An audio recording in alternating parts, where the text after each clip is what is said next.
Okay, is my screen visible? Yes, ma'am. Okay, so we completed house rent allowance, and we'll just quickly revise the formula that the exemption will be given the lowest of actual HRA received, 50% of salary if living in metro cities, Mumbai, Kolkata, Delhi or Chennai, or 40% for non-metro cities, and excess of rent paid annually over 10% of annual salary. ठीक है, annual लिखा हुआ है. So whatever the amount, the least of, it will be allowed as an exemption under the house rent allowance. ठीक है. So we have also understood this point that there are basically four factors which we have to keep in mind while solving the questions for HRA: salary, location, rent paid, and HRA received. ठीक है. If any of them changes during the previous year, then we have to do the calculations monthly, and then we have to club it to get the annual figures. ठीक है. If it is not changing, then we'll keep it as annual figures. We'll multiply everything by 12, but in case anything gets changed, then we have to do it, all the calculations will be monthly wise. So we have done this question in the last class. Today we'll start with this question. Okay, so assume in the above example the company has increased its HRA to 18,000 per month with effect from 1st September 2020, and Mr. X shifted to Delhi on 1st February 2021. It means two factors are changed during the previous year. एक तो HRA change हो गया. It has increased from 15K to 18K. ठीक है, पहले 15,000 था, now it is increased to 18,000. And he has also changed his location. It means he has shifted from non metro city to metro. ठीक है, it means हमारा इसमें भी formula change होगा. So since two factors have changed during the previous year, so first we have to break up the entire period. It means देखो कहाँ कब से HRA हुआ है, 1st September से. It means from 1st April 2020 to 31st August 2020. पुराना जो हमारा क्वेश्चन था उसके अकॉर्डिंगली हमारी सेम फिगर्स रहेंगी. HRA will be 15,000 and the location will be Gurgaon, so it will be 40% of salary. ठीक है, salary we know that it is for retirement benefits. ठीक है, तो पुराने क्वेश्चन में हमारी सैलरी फॉर रिटायरमेंट बेनिफिट्स कितनी थी? It was 43,000. ठीक है, 43,000. So 43,000 is for 1 month. So we have to calculate how many months in between: April, May, June, July, August. That is for 5 months. It is 2,15,000 and iska 40%. Okay, it is 86,000. Okay, so for the first column, we know every calculation will only be for 5 months. So 40% of salary will be 86,000. Next is rent minus this. How much rent he was paying?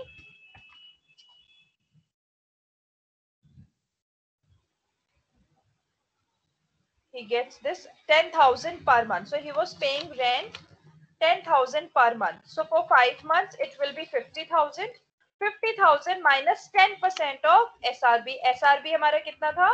43,000 into 5 months. So it was 2,15,000 into 10%. So it is, sorry, 2,15,000 into 10%. So it is 21,500. So it is 28,500.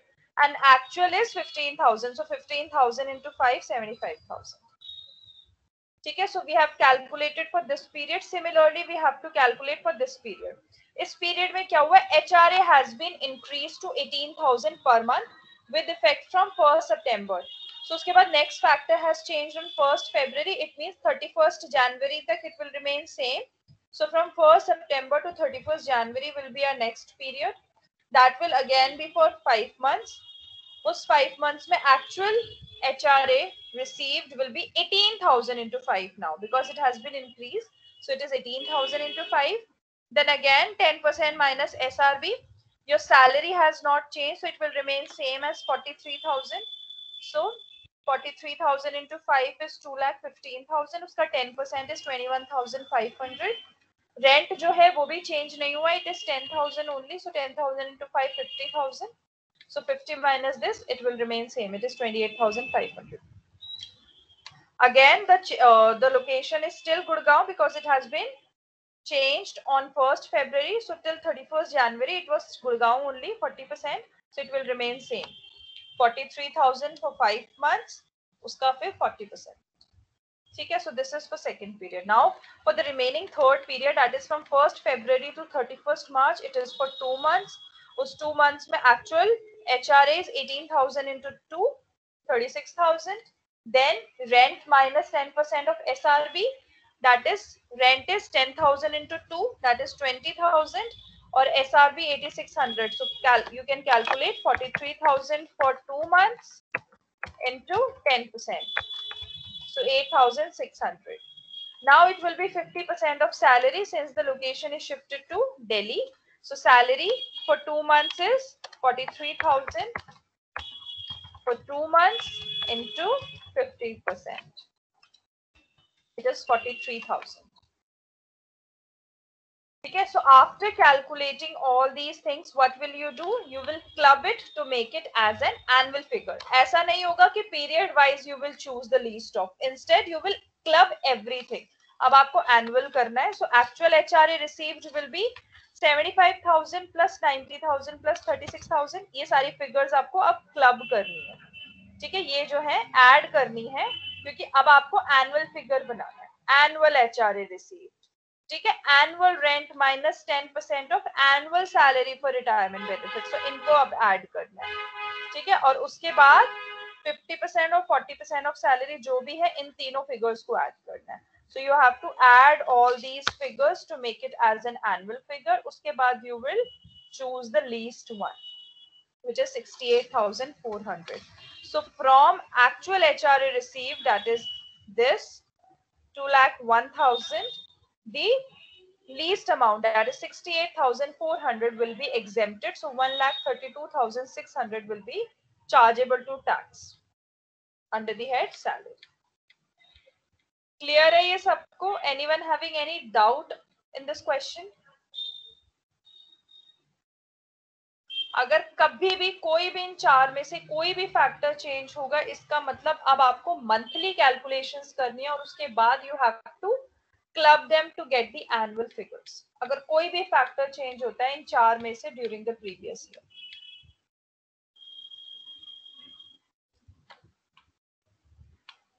Is this clear? Should I move to next slide?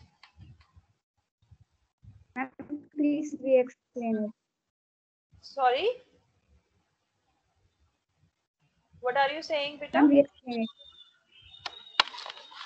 दोबारा repeat कर दीजिए. पूरा question दोबारा repeat कर दूं? आपको Yes, किस ma'am. में प्रॉब्लम है बेटा? किस चीज में? हाँ, आपकी वॉइस बहुत ही ब्रेक कर रही है, मुझे समझ नहीं आ रहा क्या बोल रहे हो.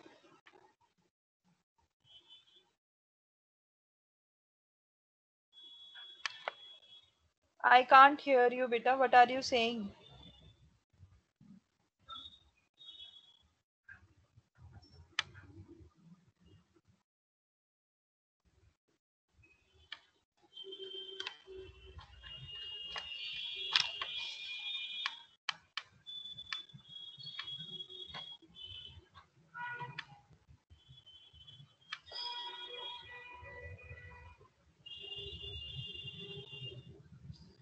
Beta, you can record you can see the video later if this is due to network issues, because I have to complete this salary by tomorrow.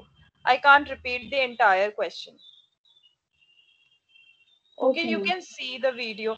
If it is with everyone that everyone needs the another explanation, then I'll do it. Otherwise, due to network issues, I won't be able to repeat the question again. Is it with everybody that I have to repeat that question?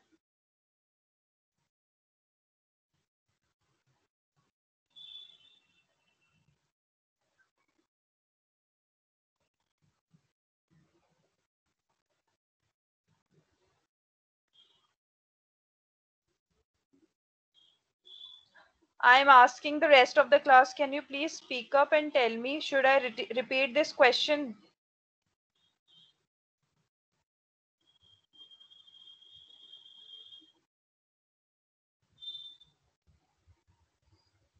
No, ma'am.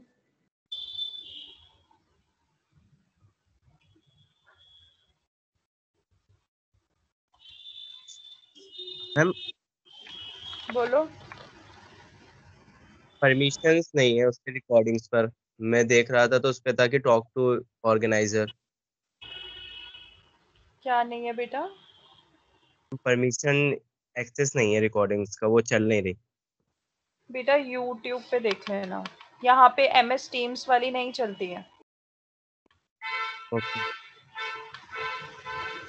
ठीक है, क्योंकि मेरे को ना syllabus कराना है, otherwise I would have repeated it multiple times. ठीक है, but we have to complete it by tomorrow, that is why I am asking the rest of the class that if they are comfortable then I'll move to the next topic, otherwise I have to do it again.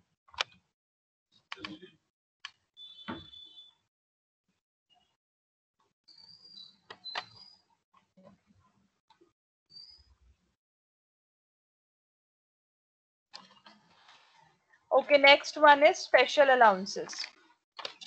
Just give me a minute.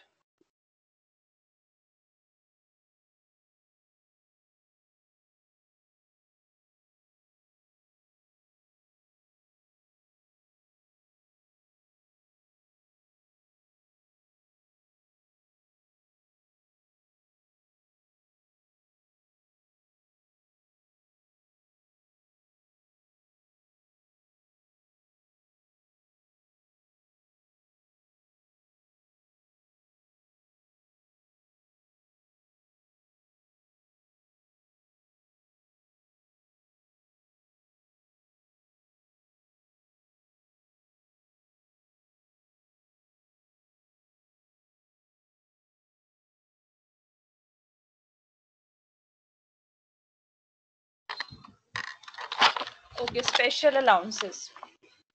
Special allowances क्या होते हैं? These are being paid on a monthly basis and they are taxable. Okay, they are basically divided into two categories: exemption dependent upon the actual expenditure by the employee or not.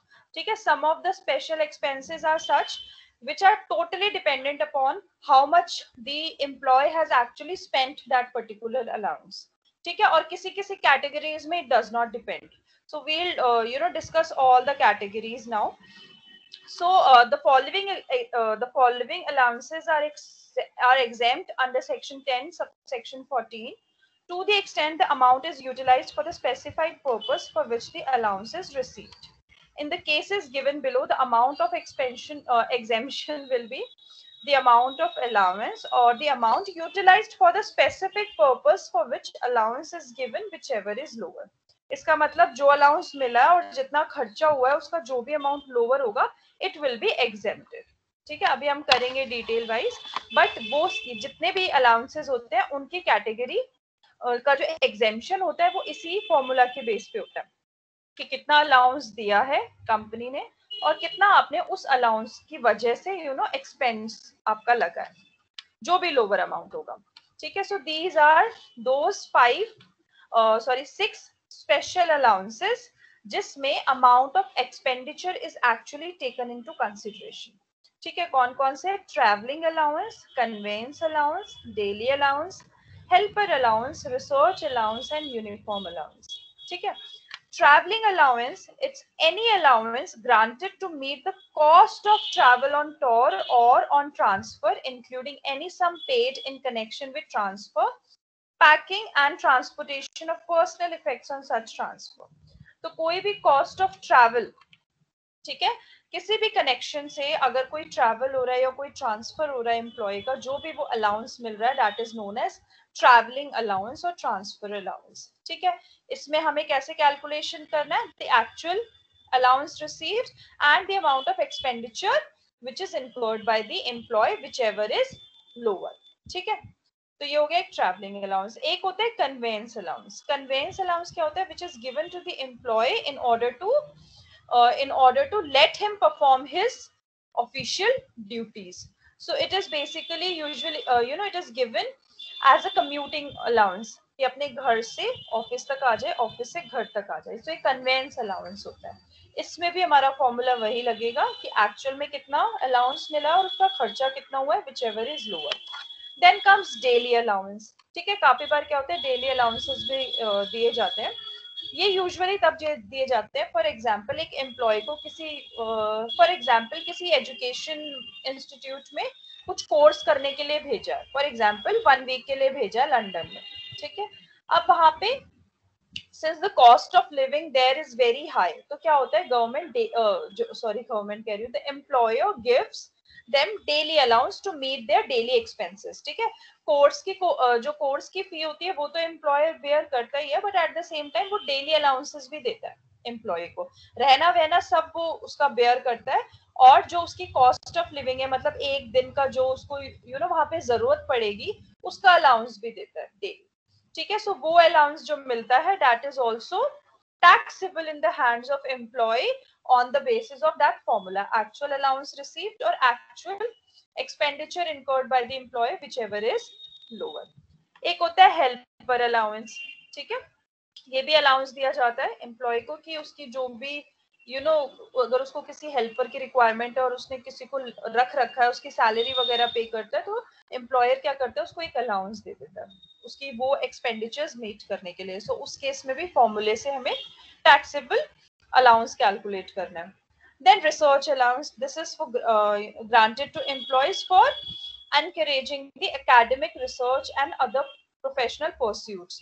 सो जो educational institutes होते हैं वो अपने employees को, अपने professors को research allowance देते हैं कि आप रिसर्च करिए। ठीक है, एकेडमिक रिसर्च करिए, तो उस केस में भी वही फॉर्मूला यूज होगा। देन यूनिफॉर्म अलाउंस, तो ये यूनिफॉर्म के लिए होता है, जो ड्रेस कोड होती है ऑर्गेनाइजेशन की, उस पे जो भी उसका खर्चा होता है उससे रिगार्डिंग एम्प्लॉयर अलाउंस देता है। ठीक है, सो ये जितने भी अलाउंसेस है ये 6 ही आपके सिलेबस में। ठीक है, तो ये 6 के 6 की कैलकुलेशन उसके बेसिस पे होगी कि कितना मिला है और कितना खर्चा लगा है, whichever is lower will be exempted. ठीक है, सो these 6 allowances are always dependent upon the expenditure incurred by the employee। ठीक है, कौन कौन से? Travelling, conveyance, daily, helper, research and uniform. ठीक है, ये रटने पड़ेंगे आपको।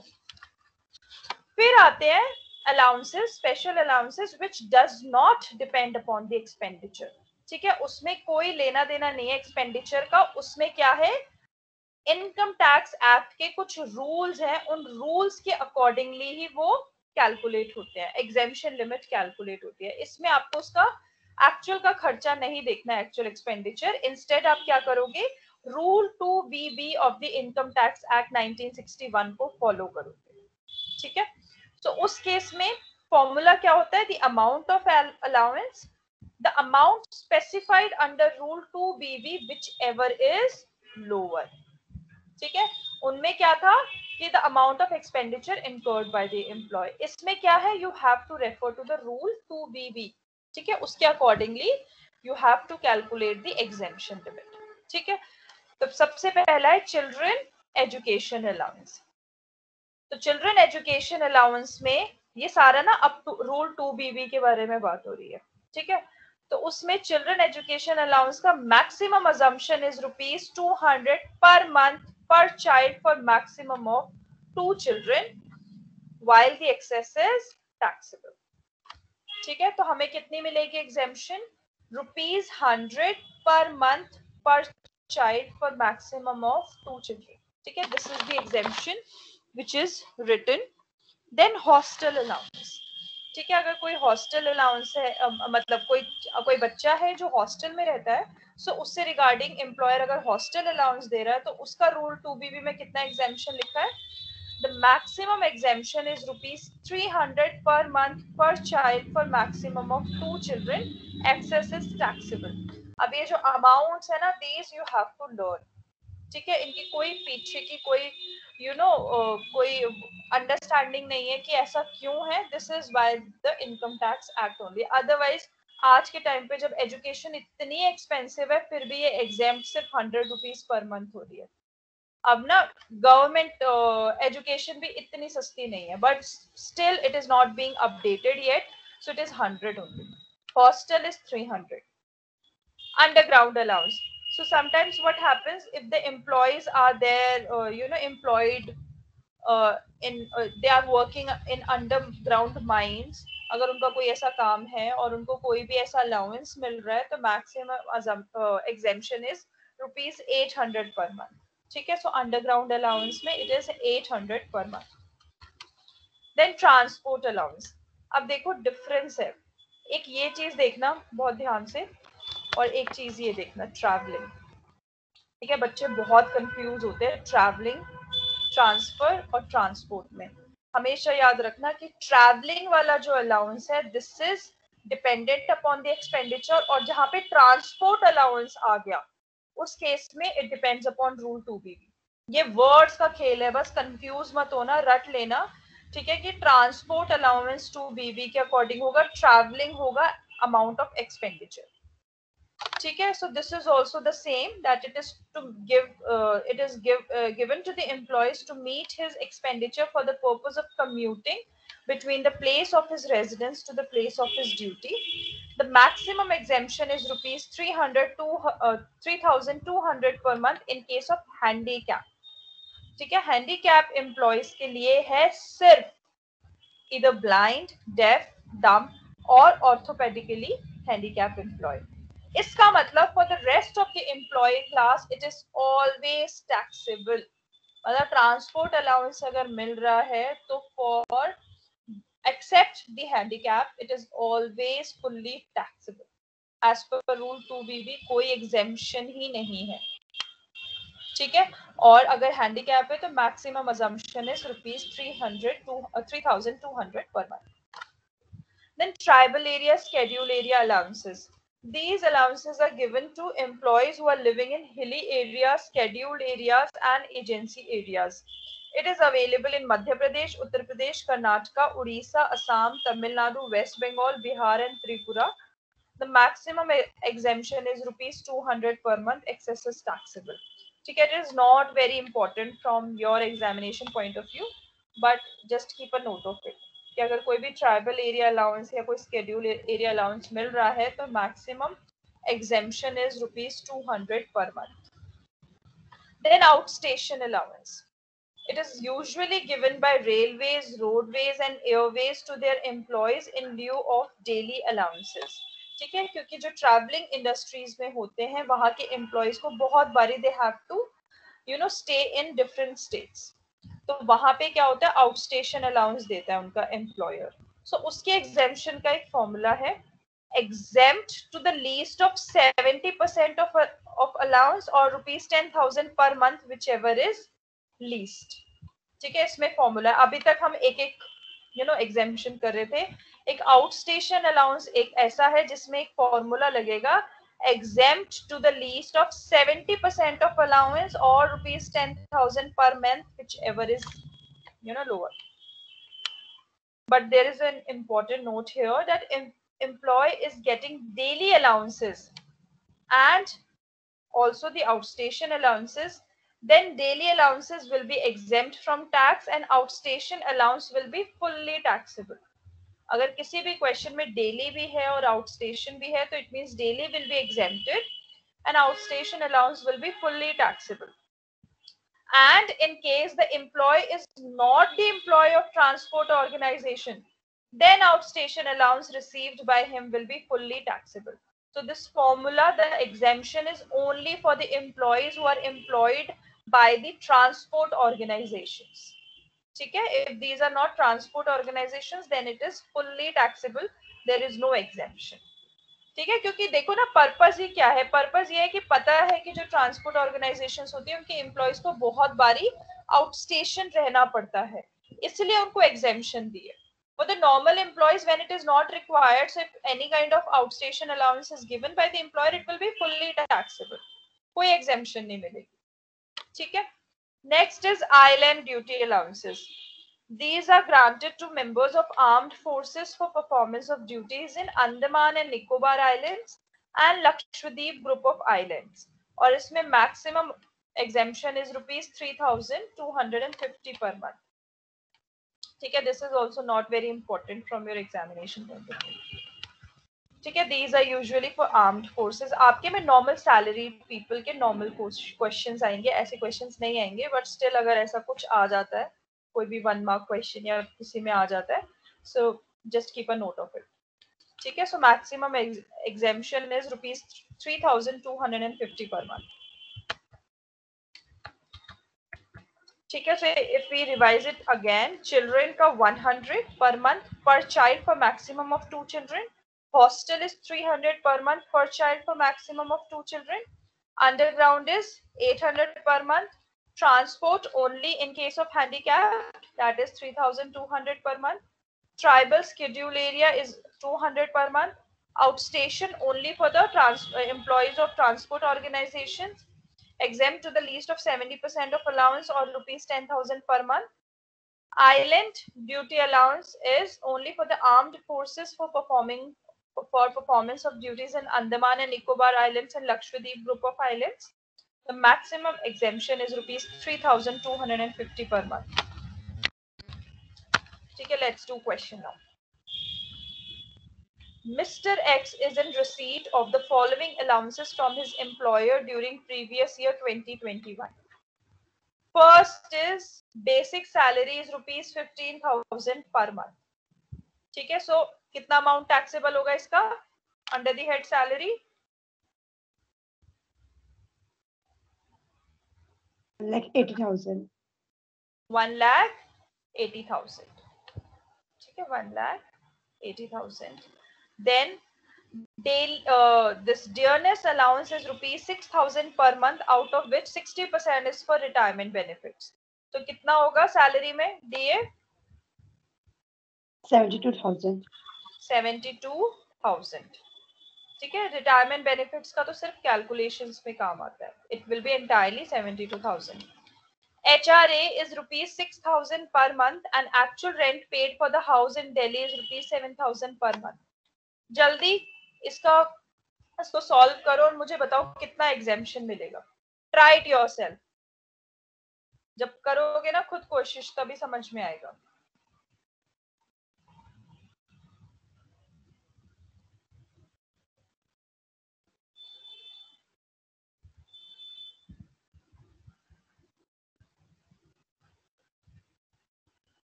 मैम 12,000.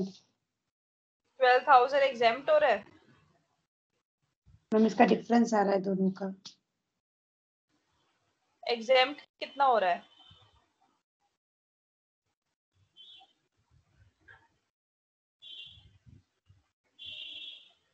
अच्छा बताओ, पहले ये बताओ एक्चुअल कितना है? 72,000.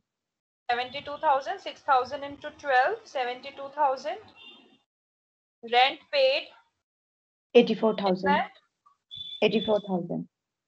7,000 into 12, 84,000 minus 10% of salary for retirement benefits. Salary for retirement benefits कितना होगा? 15K plus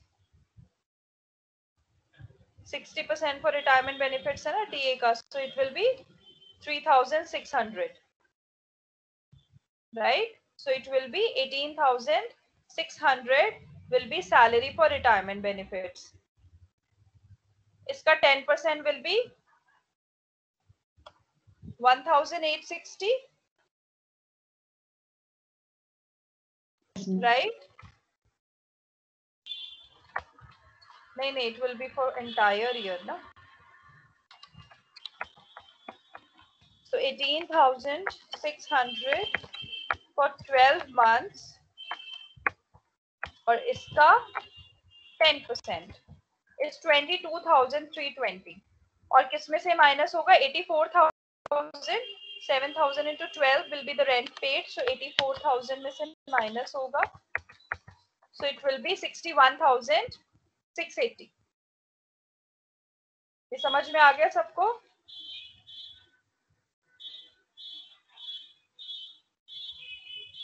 $61,680. 50% of salary for retirement benefits, so it will be 18,600 into 12 का 50%. 1,11,600. 1,11,600. So सबसे लीस्ट क्या है इसमें से? 61,680. So टैक्सेबल कितना होगा HRA? कितना होगा टैक्सेबल, जल्दी बताओ.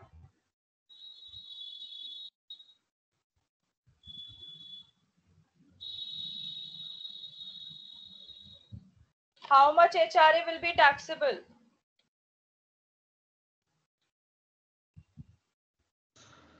Ma'am, 10,320. 10,320. Is it matching with the others? Yes, ma'am. Yes, ma'am. So it is 10,320. ये हमने कर लिया है. Next. Conveyance allowance ₹600 per month. He spent ₹5,000 during the previous year for official purposes. Now tell me, कौन सी category है? Special allowances when expenditure is taken into consideration या Rule 2BB वाले?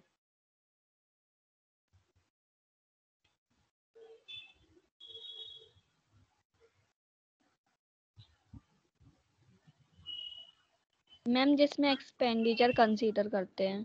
Consider करना है, ठीक है. सो इसको मिला क्या है, कितना है? 600 into 12 कितना हुआ? 7,200. और उसने स्पेंड कितना किया है? 5,000. दोनों का लोअर अमाउंट क्या है? 5,000. सो 7,200 में से 5,000 सब्ट्रैक्ट हो जाएगा. 2,200 विल बी टैक्सेबल. क्लियर है ये सबको? क्योंकि ये वो वाली कैटेगरी है जिसमें स्पेशल अलाउंसेस में expenditure is taken into consideration. Next, transport allowance of ₹2,200 per month for commuting from residence to office and back. He spent ₹1,400 per month during the previous year. इसका क्या होगा? It is transport allowance, तो rule 2BB आएगा. It's not a traveling allowance. It is not a transfer allowance. It is a transport allowance. So transport allowance comes under rule 2BB. और उसमें जो exemption है वो किसके लिए है? Only for handicapped. Only for handicaps? Yes. So it means it will be entirely taxable. Entirely means 2,200 into 12. इसका भी हमें कोई नहीं देखना क्योंकि एक्सपेंडिचर इस केस में होता ही नहीं रही है. रूल 2BB लगता है और rule 2BB is only for handicaps. So it means 2,200 into 12, it will be 26,400. Next, uniform allowance of ₹5,000 per month. He spends 4,000 on the purchase and maintenance of uniform. Now tell me, क्या होगा इसका?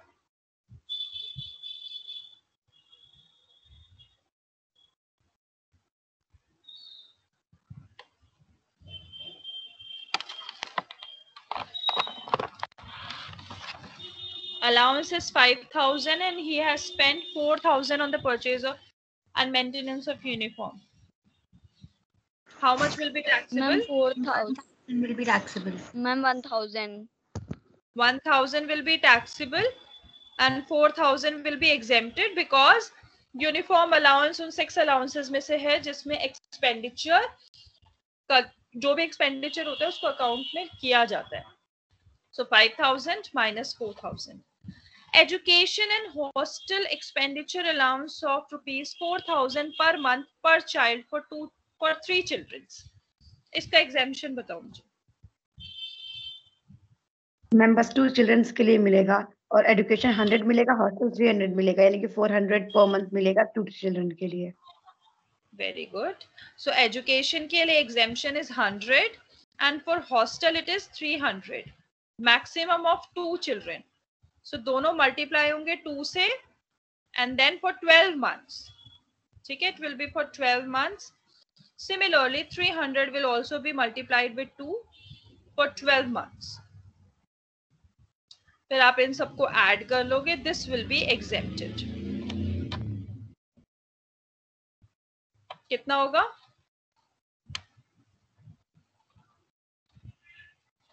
2400 and 3600. 9,600. Yes. And So it total will be बता 9,600 or 450 into 3 into 12 is the actual allowance which is given. यहाँ पे 3 से ही multiply होगा क्योंकि जो employer है वो 3 children का दे रहा है. So 450 into 3 into 12, but हमारी calculation में it is only for 2 children. ठीक है, so 6,600 will be exempted. Next, personal assistance allowance is rupees 2,000 per month. He engaged the personal assistant for official work and paid him salary of rupees 1,500 per month for 9 months. Personal assistant spent 60% of his time for official work of X. सबसे तो पहले बताओ ये किस category में आएगा आपका? Which category?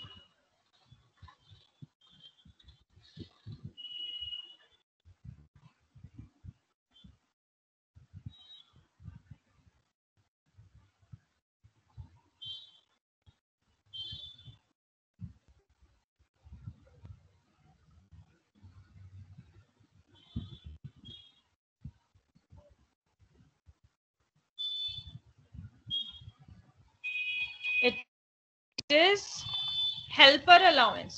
एक पर्सनल असिस्टेंस अलाउंस दे रहे हैं ना. पर्सनल असिस्टेंस कौन करता है? हेल्पर करता है. सो हेल्पर वाले में expenditure is taken into consideration, right? वो 6 अलाउंसेस में से एक हेल्पर अलाउंस भी होता है. सो इसको मिल कितना रहा है? 2,000 per month. So 24,000 is the actual one और इसका एक्सपेंडिचर कितना लग रहा है? 1,500 पर मंथ. 1,500 पर मंथ वो सैलरी दे रहा है जो उसका खर्चा है. कितने मंथ्स के लिए? 9 मंथ्स के लिए. बट इसमें देखना है ऑफिशियल पर्पस कितना कर रहा है, वो कितना काम ऑफिशियल पर्पस के लिए कर रहा है. It is 60%. बाकी उसका पर्सनल है. तो this is his expenditure. Calculate करो ये कितना आ रहा है.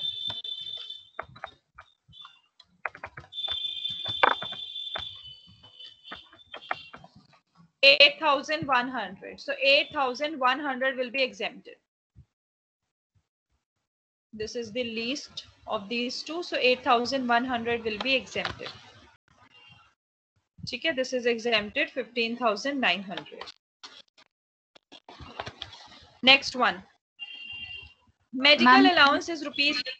Yes. Ma'am, can you please repeat the 8th point? बेटा इसमें देखो पर्सनल असिस्टेंस अलाउंस मिल रहा है उसको 2,000 per month. Personal assistance allowance means helper allowance. ठीक है, हेल्पिंग के लिए कोई दिया हुआ है ना, हेल्प कर रहा है. तो एक हेल्पर अलाउंस दिया है. पर्सनल असिस्टेंट रख सकते हो आप, उसका अलाउंस दिया है. सो उसने क्या किया, जो एम्प्लॉय था एक्स, उसने एक पर्सनल असिस्टेंट रख लिया ऑफिशियल वर्क के लिए और वो उसको सैलरी कितना देता था? 1,500 पर मंथ. और सिर्फ 9 मंथ्स के लिए उसने यूज किया था फॉर प्रीवियस ईयर. लेकिन जो पर्सनल असिस्टेंट था वो खाली 60% ऑफ हिज टाइम वो ऑफिशियल पर्पस के लिए करता था. बाकी 40% was for the personal work of x. ठीक है, खाली 60% वाज फॉर ऑफिशियल पर्पसेस. तो खर्चा कितना लगा उसका? 1,500 पर मंथ है. 1,500 फॉर 9 मंथ्स विद 60% ओनली. ठीक है, इसलिए 60% है. आपको हमेशा जो ऑफिशियल अलाउंसेस होते हैं ना, हमेशा ये देखना होता है कि ऑफिशियल में से कितना परसेंट ऑफिशियल वर्क है, क्योंकि अगर उसके बाद आप कुछ पर्सनल करते हो तो उसका एग्जेम्पशन नहीं मिलता है. सो इसलिए 60%. So it is 8,100. Okay, so ma'am. Exempt हो जाएगा. Next is medical allowance. medical allowance is rupees 1000 per month. He spends rupees 5000 for his medical treatment during the year. So what would be the treatment for medical allowance? Tell me. Medical allowance के लिए क्या treatment होगा?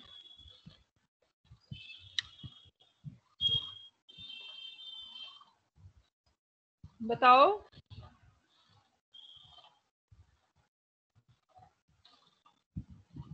Ma'am 7000 taxable रहेगा. 7000 taxable होगा.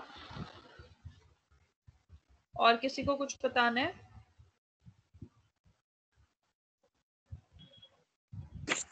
Ma'am पूरा ही taxable होगा क्योंकि medical allowance employer को बेनिफिट देता है. हमने तो मेडिकल अलाउंस वैसे भी डिस्कस नहीं किया है, राइट? अभी तक हमने मेडिकल अलाउंस ही नहीं डिस्कस किया है. Medical allowance is a personal allowance. ठीक है, it's not an official allowance. It is not given to the employees to perform their official duties. It is kind of a personal allowance, and personal allowance is always fully taxable, right? Official allowance is always exempted. The official allowances, in case if anything is saved, then the saved amount will be taxable, and personal allowances are always taxable. ये हमने first class में किया था. तो medical allowance is a personal allowance. Employer को कोई फायदा नहीं हो रहा है ना इससे, उसकी कोई ऑफिशियल ड्यूटीज नहीं हो रही ना उससे. उसने क्या बोला है कि मेरा अगर एम्प्लॉय की कभी हेल्थ खराब होती है, अगर उसका कुछ खर्चा लगेगा तो वो मैं उसके लिए अलाउंस दे रहा हूँ, राइट? उसमें उसकी कोई ऑफिशियल काम तो नहीं हो रहे हैं ना. It is not office related. It is for the personal benefit of the employee. It's a personal allowance which is fully taxable. So 1000 into 12,000. ठीक है. अब जब प्रैक्टिस करोगे ना घर पे बैठ के, तो जो अलाउंसेस मैंने कराए हैं ना, सिर्फ उन्हीं पे ध्यान रखना, और बाकी जो भी अलाउंसेस आएंगे उनको दिमाग में पर्सनल की तरह करते जाना. ठीक है, मेन मैंने सारे करा दिए, इसके अलावा कोई और नहीं आएगा. और अगर कोई आएगा तो एक बार उसका नेचर दिमाग में सोचना. जैसे मेडिकल का हमने सोचा है कि ये तो एम्प्लॉय की हेल्थ के लिए, कि उसको कोई खर्चा लगता है उसकी हेल्थ पे, तो वो उसका अलाउंस दे रहा है. ऐसे कोई और अगर अभी क्वेश्चंस में अगर कोई अलाउंस आएगा तो हम देखेंगे. अदरवाइज जो डिस्कस किए क्लास में, सिर्फ उन्हीं पे स्पेसिफिक अटेंशन देना अपनी. और कभी भी बहुत क्वेश्चंस आएंगे जिसमें कंफ्यूज होंगे कि ट्रैवलिंग अलाउंस है या ये ट्रांसपोर्ट अलाउंस है, तो बहुत ध्यान से यही चीज रखना कि ट्रैवलिंग मतलब एक्सपेंडिचर वाला है, ट्रांसपोर्ट मतलब खाली हैंडीकैप के लिए. ठीक है. Now next is leave travel allowance. ठीक है, इससे regarding I have also shared the video. ठीक है, लीव ट्रैवल अलाउंस क्या होता है? It is given to the employee by the employer so that he can travel anywhere in India with और without his family. ठीक है, सो ये बहुत गवर्नमेंट ऑर्गेनाइजेशंस, प्राइवेट ऑर्गेनाइजेशंस देती है अपने एम्प्लॉयज को कि आप बाहर जाओ, घूम कर आओ, आपका खर्चा ट्रैवलिंग का हम दे देंगे. ठीक है, and this is exempted. So there are some conditions which have to be fulfilled. Then the amount which is spent on the transport, it will be exempted. So this is usually paid as a fare for travel either via air, rail or bus. ठीक है, there are some maximum kind of limits, and it is usually given for the transport only. ठीक है, जो बाकी expenses होते हैं ना, like hotel, food, these are not allowed.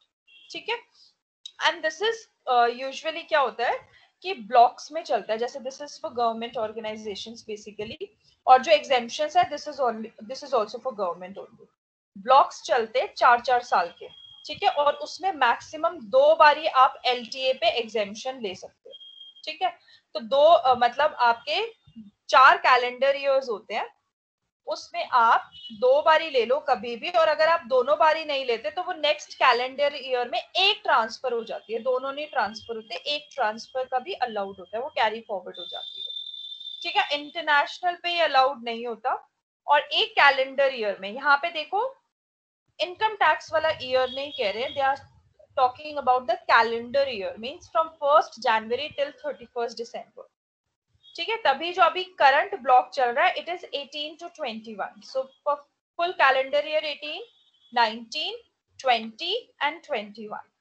ठीक है, अब इसमें जितने भी एम्प्लॉयज ने अगर सपोज कोई भी नहीं लिए, वो बाहर घूमने ही नहीं गए हैं, उन्होंने कोई भी एग्जेम्पशन नहीं लिए, तो नेक्स्ट ईयर 2022 में एक उनकी कैरी फॉरवर्ड हो सकती है. ठीक है, और जिसने ले लिया अगर वो सपोज चारों के चारों साल में वो जा रहे हैं कहीं बाहर, तो सिर्फ 2 एग्जेम्पशंस मिलेंगी, 2 बारी मिलती है, हर बारी नहीं मिलती. It will be fully taxable. और ये वही मिलता है जहां पे अलाउंस होता है, जहां पे एलटीए अलाउंस मिलता है एम्प्लॉयज को, तभी वो जब बाहर घूमने जाते हैं तो वो उसका क्लेम उससे ले लेते हैं एम्प्लॉयर से, और वो एग्जेम्प्ट हो जाता है फ्रॉम टैक्स. ठीक है, and this is only allowed to the employee. ठीक है, if his family is going out without him, then the exemption will not be given. It is only when the employee is also going out. ठीक है, और family में it is spouse, children, also the dependent parents, brothers, sisters. Child include step child as well as adopted child. ठीक है, ये सब जा सकते हैं. It is in the definition of family. Exemption is only allowed when the person claiming the deduction is also traveling. This we have also discussed. The exemption is available for only 2 surviving children. ठीक है, सिर्फ maximum 2 बच्चों पे होती है, but इसमें कुछ exemption है. In case all surviving children are born before 1st October 1998. So जो भी बच्चे उसके 1st October 1998 से हुए हैं, all मतलब सारे के सारे, तो चाहे वो 5 हो, 6 हो, 10 हो, सब पे मिले. ठीक है, if all the childrens are born before 1st October 1998, कितने भी बच्चे हो, उसमें वो 2 वाली लिमिट नहीं चलेगी. या फिर किसी का मल्टीपल बर्थ हो गया, मतलब एक बच्चे के बाद फिर ट्विन्स हो गए या फिर ट्रिपलेट्स हो गए, उस केस में भी सारे बच्चों पे मिलेगी. ठीक है, in case this allowance is received from the previous employer after retirement or termination, then also LT exemption is allowed in tax. This is the maximum amount of deduction if the person is traveling via air. तो क्या मिलता है? The economy fare of national carrier by shortest route. ठीक है, and in case the journey is in a break manner. काफी बार होता है ना कि हम लोग ट्रैवल करते हैं एयरप्लेन से तो डायरेक्ट फ्लाइट्स नहीं मिलती हैं. ठीक है, ब्रेक्स होते हैं बीच में. सो अगर ब्रेक मिलता है, then the fare for direct flight will be taken as maximum allowances. ठीक है, तो जो भी डायरेक्ट होगी उसका मिलेगा. ठीक है, क्वेश्चन में हमेशा ये सब गिवन होगा. अगर रेल से है तो फर्स्ट क्लास एसी का मिलेगा by the shortest route to the place of destination. अब जैसे किसी को जाना है या दिल्ली से गोवा जा रहे हो, और क्या करा एम्प्लॉय ने, कैसे प्लान किया कि पहले दिल्ली से मुंबई जाएगा और फिर मुंबई से गोवा जाएगा. ठीक है, उसने अपनी ऐसे जर्नी प्लान करी हुई है, लेकिन एग्जेम्पशन क्या मिलेगी? Delhi to Goa only. मतलब जो भी शॉर्टेस्ट रूट होगा ना डायरेक्ट, वो मिलेगा. चाहे आप कहीं कहीं पे घूम घूम के जाओ, आपको जो जहां से आप जा रहे हो और जो आपका डेस्टिनेशन है वहीं तक का जो भी रूट होगा उसी की मैक्सिमम एग्जेम्पशन मिलेगी. इन केस बस या अदर मोड से जा रहे हो, और सपोज जो भी आपका जहां से जा रहे हो, जहां आपको पहुंचना है, इफ इट इज कनेक्टेड विया रेल, तो आपको फर्स्ट क्लास एसी का रेल फेयर मिल जाएगा. और अगर वो जर्नी रेल से कनेक्टेड नहीं है और वहां पे कोई रिकॉग्नाइज्ड ट्रांसपोर्ट एग्जिस्ट करता है, रिकॉग्नाइज्ड मतलब वहां पे वॉल्वो है, डिलक्स है, कोई भी मतलब ट्रांसपोर्ट है वहां पे, तो उनका जो भी एसी फेयर होगा वो मिल जाएगा. शॉर्टेस्ट रूट है हर जगह. ठीक है, चाहे आप एम्प्लॉय कितना भी घूम कर जाए, शॉर्टेस्ट रूट जो होगा उसका एग्जेम्पशन मिलेगा. और जहां पे रिकॉग्नाइज्ड ट्रांसपोर्ट एग्जिस्ट नहीं करता है, वहां पे हम first class AC rail fair लेंगे by the shortest route as if the journey had been performed by rail. ठीक है, अगर वहां पे नहीं है, हम ऐसे अज्यूम करेंगे कि रेल से ही है, जो भी रास्ते का कैलकुलेशन हो रहा है उसी के बेसिस पे हम कोई फेयर मतलब गवर्नमेंट कुछ डिसाइड करती है, बाय शॉर्टेस्ट रूट जो भी बनेगा उसका ले लेंगे. ठीक है, तो ये क्वेश्चंस में आपके हमेशा गिवन होंगे, आपको खुद कुछ भी अज्यूम नहीं करना है, हमेशा क्वेश्चन में लिखा होगा. ठीक है, फिर आता है profit in lieu of salary. ठीक है, ये काफी बार क्या होता है, this is kind of a compensation which is given to the employee. Why? Because the employer is going to terminate his employment, or he is going to modify some terms and conditions which are written in his contract of service. तो ये जो भी terminations होती हैं, इन terminations में जो भी compensation दिया जाता है, that is called as profit in lieu of salary. ठीक है, the termination could be of retirement, it could be of premature termination, it could be resignation और एनीथिंग लाइक दैट. ठीक है, सो उसको profit in lieu of salary कहते हैं, and it is always considered as a part of salary income. ठीक है, this is always given in addition to the salary और wages. अगर ऐसा कोई भी कॉम्पनसेशन दिया जाता है which is in addition to salary और wages, so it will be considered as profit in lieu of salary and it will always be taxable. ठीक है, जैसे की मैन इंश्योरेंस पॉलिसी होती है, जैसे जो भी इंपॉर्टेंट पर्सन होता है ना टीम में, उसके लिए एक सेपरेट पॉलिसी लेती है एम्प्लॉयर, क्योंकि उसको पता है कि this is a very important person of the organisation और if anything happens to him then we have to suffer lot of losses. ठीक है, सो उसको ना की इंश्योरेंस पॉलिसी बोलते हैं, कि जैसे आपने मेन पर्सन को इंश्योर्ड करा दिया, जैसे आरसीबी है, ठीक है, आईपीएल की टीम रॉयल चैलेंजर्स बैंगलोर, उसमें सपोज जो उसका टीम का ओनर है उसने विराट कोहली के लिए की मैन इंश्योरेंस पॉलिसी ली हुई है. ठीक है, बिकॉज ही नोज कि विराट इज वेरी इंपॉर्टेंट, अगर उसको कोई भी इंजरी हो जाती है और वो खेल नहीं पाता है तो मेरे को लॉस होगा. सो उस लॉस से बचने के लिए की इंश्योरेंस पॉलिसी ली जाती है कि कुछ भी होगा तो मुझे इंश्योरर फिर पैसे देगा. So this is also considered as profit in lieu of salary. ठीक है, अगर कोई भी रिसीव्ड होता है, इस केस में अगर विराट कोहली को कुछ रिसीव्ड होता है, जो की इंश्योरेंस पॉलिसी में अगर विराट कोहली को कुछ रिसीव्ड होता है तो it will be considered as profit in lieu of salary, क्योंकि उसको कंपनसेशन तो दे रही है ना, वो उसके लिए खेल रहा है. He is under the contract of service of the Royal Challengers Bangalore, so they must be giving him some kind of compensation, right? So अगर वो over and above है, so it will be considered as profit in lieu of salary. मैंने आपको एक example दिया. ठीक है, usually companies अपने मेन डायरेक्टर्स और सीईओ इन सब के लिए की इंश्योरेंस पॉलिसी लेती है. Then payment due or received by an employee from an unrecognized provident fund or unapproved superannuation fund, to the extent to which such payment does not consist of contribution by the employee or interest on such employees contributions, a profit in lieu of salary. So कोई भी अगर unrecognised provident fund है या unapproved super एनुएशन fund है और उसमें employ का contribution की बात नहीं कर रहे हैं, नाउ उस पे इंटरेस्ट की जो भी एम्प्लॉयर ने कंट्रीब्यूट किया और जो उसको इंटरेस्ट मिल रहा है उस पे, that is also known as profit in lieu of salary. Usually ना थियोरेटिकल क्वेश्चन आता है इससे, प्रैक्टिकल नहीं आता. There are some things which are not termed as profit in lieu of salary. क्या क्या है वो? Death come, retirement gratuity, commuted value of pension, retrenchment compensation, payment received from a statutory provident fund or PPF, payment received from recognized provident fund, any payment from an approved superannuation fund, and house rent allowance. These already we have discussed very much in detail. तो जो भी हम discuss कर चुके हैं, it never comes under profit in lieu of salary. ठीक है, to the extent they are exempted, उसके अलावा जितना है वो हमेशा profit in lieu of salary होता है. जो एग्जेम्प्टेड नहीं होता, which means which is taxable. तो जो भी यहाँ पे एग्जेम्प्टेड है, बेसिकली सैलरी एंड वेजेस के अलावा जो भी कॉम्पनसेशन मिलता है जो एग्जेम्प्टेड नहीं होता, it is always termed as profit in lieu of salary. ठीक है, so this is a theoretical question, practical questions नहीं आते हैं इसमें से कोई भी. Then comes perquisites. परक्विजिट्स क्या होती है? कोई भी नॉन मॉनेटरी बेनिफिट्स जो एम्प्लॉय को मिलते हैं in addition to the salary और वेजेस. ठीक है, these are basically the facilities which are provided to the employee depending upon his designation. ठीक है, जैसे जैसे लेवल बढ़ता जाता है हायरार्की में, वैसे वैसे ज्यादा फैसिलिटीज बढ़ती चली जाती है. मतलब किसी किसी को फ्लैट्स दिए जाते हैं, किसी को कार दी जाती है, किसी को हेल्पर दिया जाता है. So these all dependent upon the level on which the employee is currently working.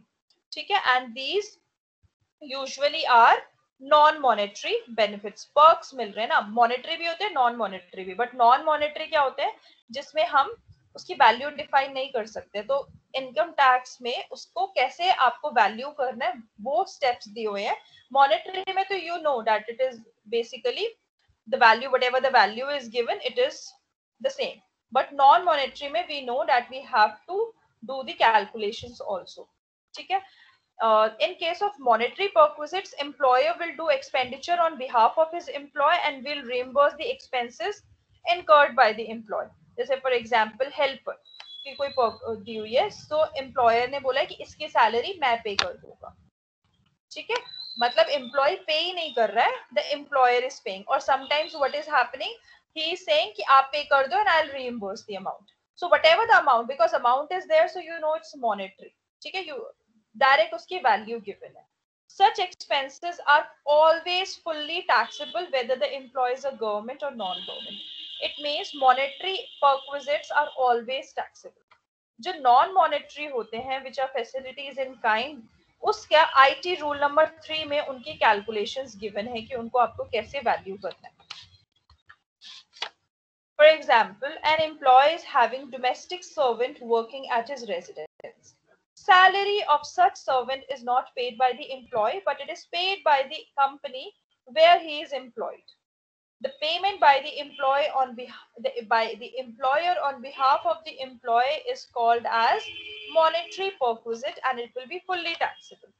Now assume in the above example the salary is first paid by the employee and thereafter it is reimbursed by the employer to the employee. Then such reimbursement is also known as monetary perquisite, and it will be fully taxable.